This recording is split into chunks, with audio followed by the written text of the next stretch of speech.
All right, this is 3 shots, 25 yards, but the only complaint I have is I'm having a hard time focusing the eyepiece. It just looks really blurry, but I know exactly where the crosshairs are if I keep my reading glasses on. Hey guys, welcome back. This is Garza Outdoors Productions. I'm Gene. You probably saw the thumbnail, and that's why you clicked on this video to find out what this is all about. Okay, well, let's talk a little bit about the market on infrared and thermal scopes. Thermal still is on the high side, and there are some pros and cons because I've been talking to several of my friends who do a lot of shooting and a lot of hunting, and there's some pros and some cons to the thermal. So, but we're not going to get into that on this one. So the infrared or the night vision scopes. I kind of bumped into this one while I was looking for some supplies for fishing, and I went to Temu, and I was on Temu looking for some inexpensive fishing gear, and I bumped into a night vision scope, and wow, that one led to another one, and you know how it goes. You bump into one thing and it leads you into another. Well, when I was looking at this product, there were some things that I want you to know about it. Okay, so hopefully I didn't make a mistake. Here's what I'm going to say about it. I know the market is actually gotten cheaper on this stuff. There's lots of night vision scopes out there. It's just finding out which one does what you want it to do. Okay, so in this case,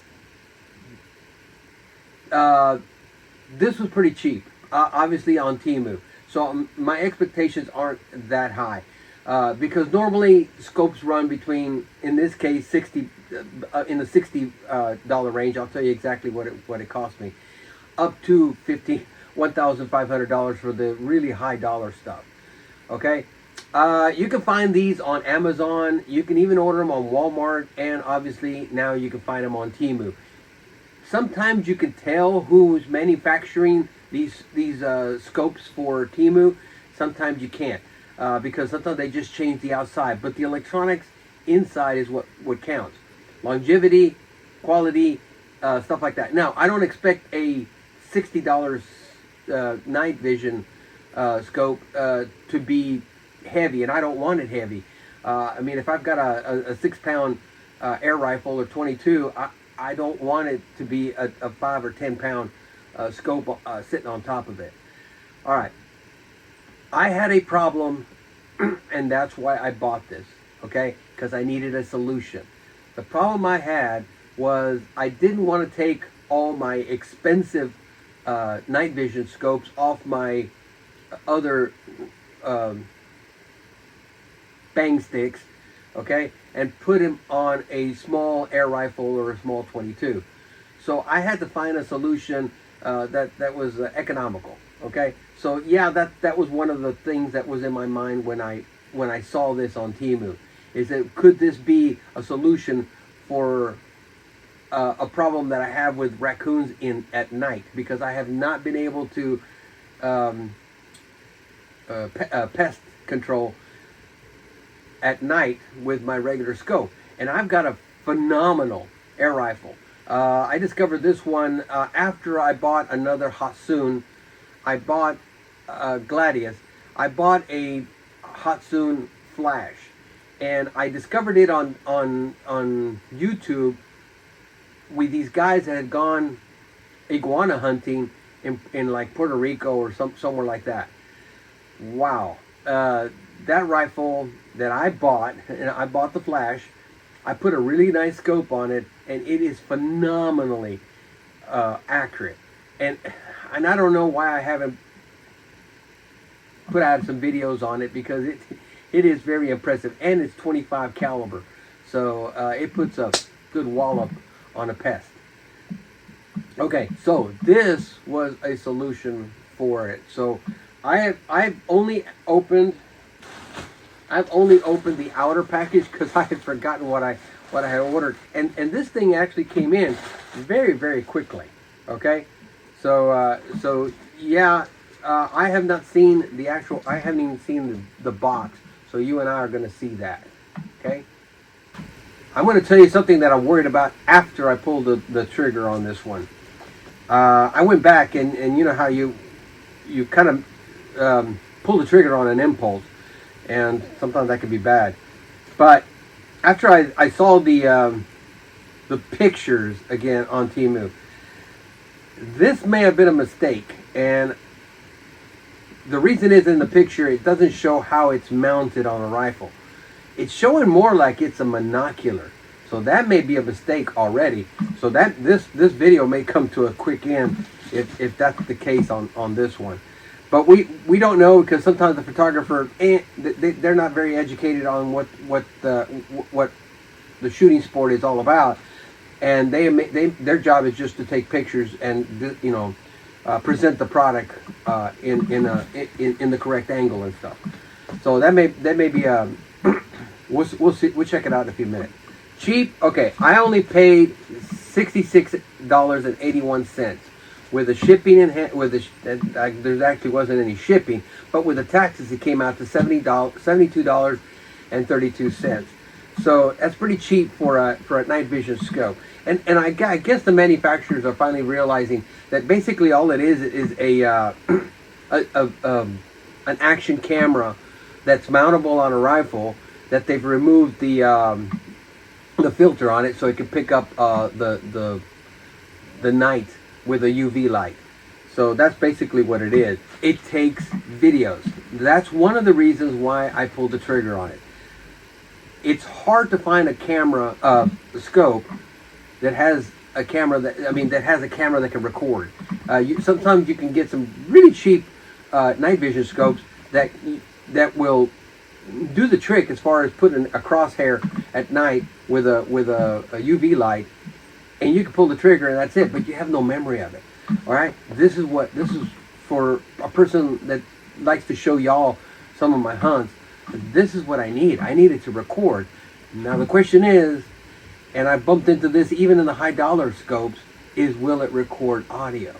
That's the key thing. Now in my case, if this doesn't, but it records video, I can always use the audio that comes from my head camera, because usually I'm wearing a head camera, and that I can get the audio off of that if this doesn't record audio. But we'll find out about that.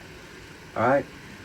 The video was the number one reason I liked it. The number two reason is it has a rechargeable battery inside. Guys, you go through a lot of batteries when you're sitting there in the blind waiting for the animal to get in the right position. So that's why a rechargeable battery is great.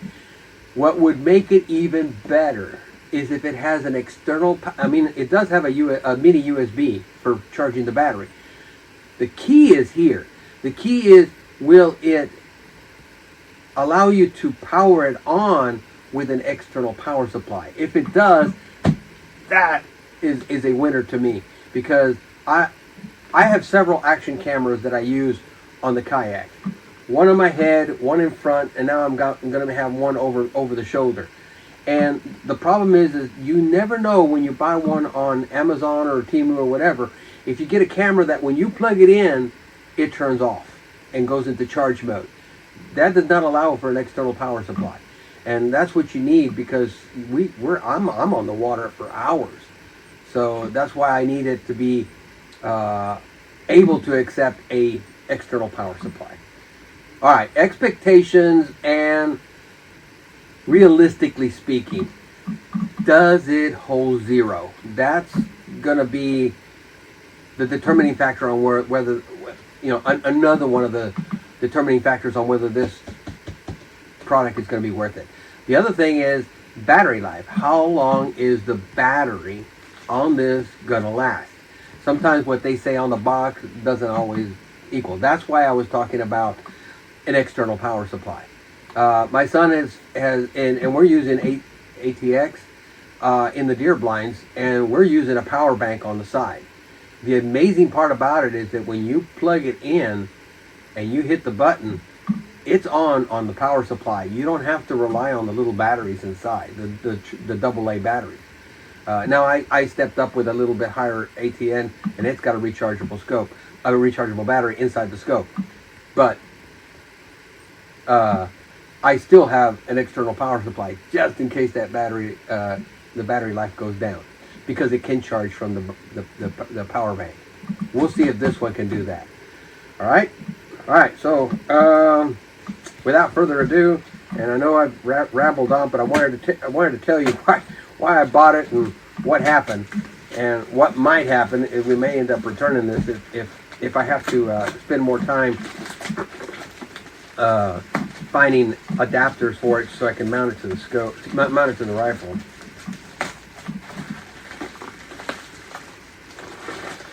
By the way, I ordered it, and it came in record time. I mean, I've never received anything so fast from Temu, because it came from a local source here in the United States, rather than waiting to go through customs and stuff. So it came in pretty quick. I think 2-3 days, and it's well packaged. Can I read that? Magari. Nice box.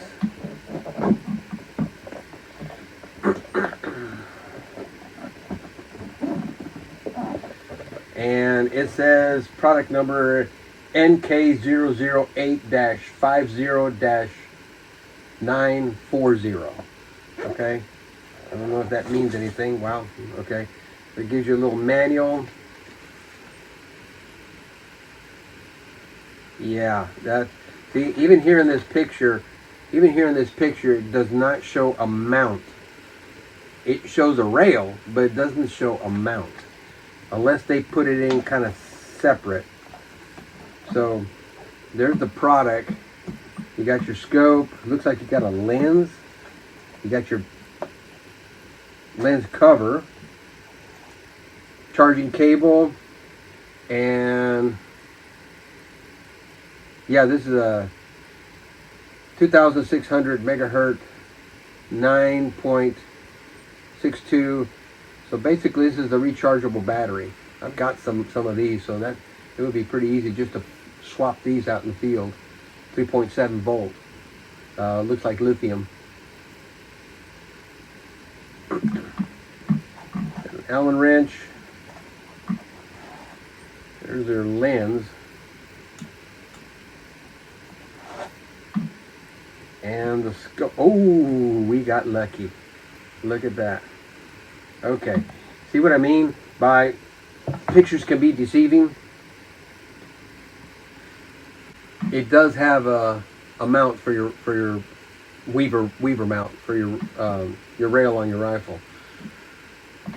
What a relief. Okay. So now I guess that's the end of this part of the video. We're going to go ahead and try this little thing out and see how it performs, and then we're going to finish the video. Oh wow, it even comes with an SD card. Look at that right there. It's got a little SD card and a USB a C.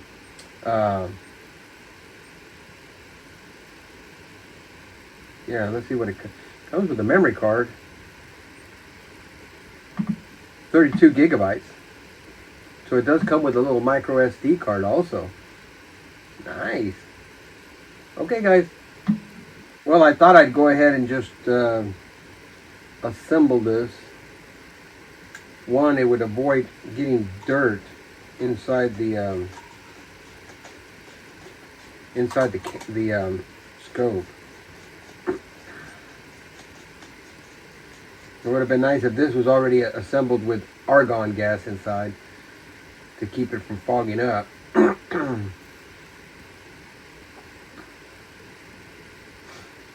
So this is the UV light. And I guess, wow, okay. So the battery goes in here. Well, it doesn't tell you which direction it goes. That's not good.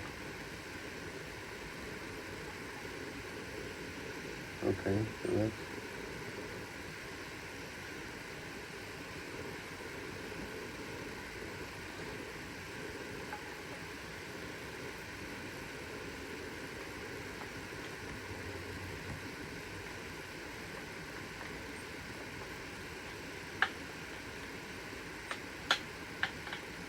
Got a little bit of resistance.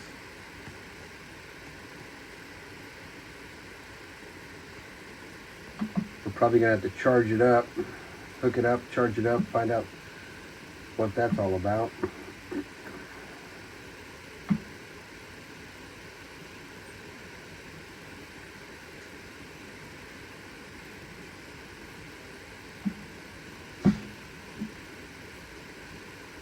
And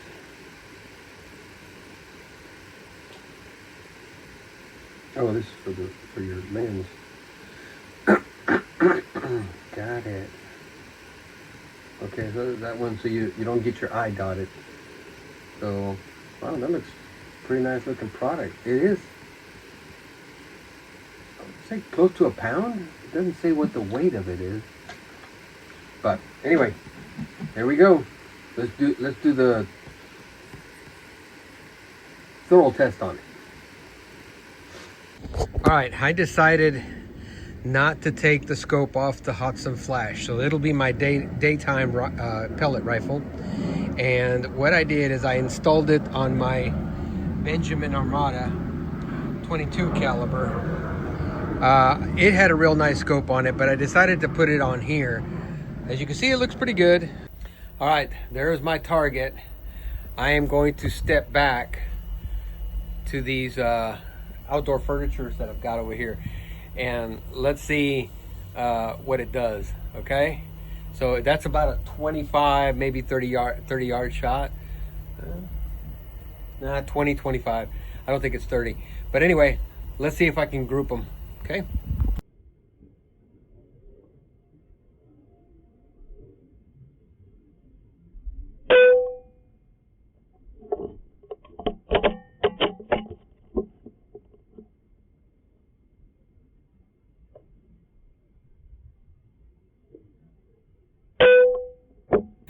I'm beginning to like it.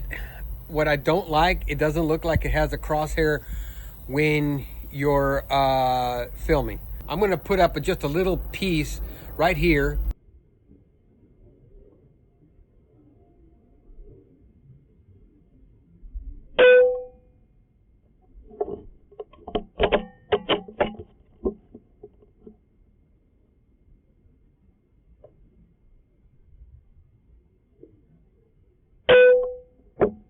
And you can see how I've actually installed the crosshairs while I'm shooting. It's the same video. I'm just putting the crosshairs with some video magic. That was the main problem, and this is the solution. Okay, yeah, we didn't get everything we wanted. We did get a green light when the battery is fully charged. I couldn't see that. It's kind of hidden behind the SD card, and then after it charges, it'll start glowing green. So fully charged, that's what you get. Okay, and while we're on the subject of charging the battery, I also found out that you can actually plug in the USB-C and you can run the scope. You can actually use it. So yeah, sitting at the deer blind, you can have a power bank, plug in the USB-C, and you're ready to go. You don't have to worry about the battery going dead. And if you do get disconnected because you have to walk around with it, at least you're okay, because the battery should last a while. I haven't tested it how long the battery will last, but we'll do that later. What else? Easy to mount, easy to turn on. The crosshairs, there's no instructions on how to adjust the crosshairs. So I just happen to be pretty good at adjusting crosshairs. So I estimated how far without bracing the rifle, how many clicks in order to get this little pattern there. Okay, which is pretty good for a squirrel's head. There is a sub menu that you have to go into, and then to adjust the crosshairs. Once you get into the crosshairs, you'll see the red crosshair on my scope. I'm not sure if all the scopes come with the same color, but you'll see a crosshair. When you start adjusting it, there's a white one that appears behind it. I think the white one represents the 0, and then the red one is where you're adjusting it to. If I'm wrong, well, you know, you'll see what you're doing. If you start adjusting it down and your shot goes up, then obviously it was opposite from what I just told you. But you'll figure it out. It's not a big deal. Okay. Also, while I was mounting it, I noticed that it has some little holes in the back towards the upper left-hand corner of the scope. What that is that's a microphone. All right, I don't know what the video is looking like, but who goes nothing. I'm going to go ahead and load the first pellet in.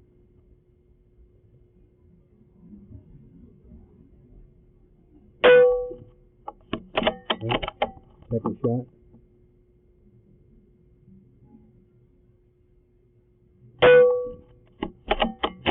Third shot.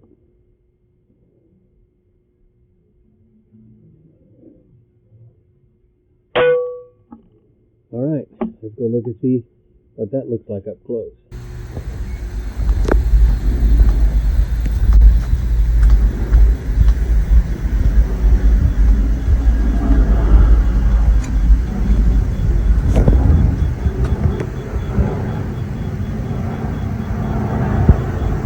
Well, there's 3 holes, all in the same little spot.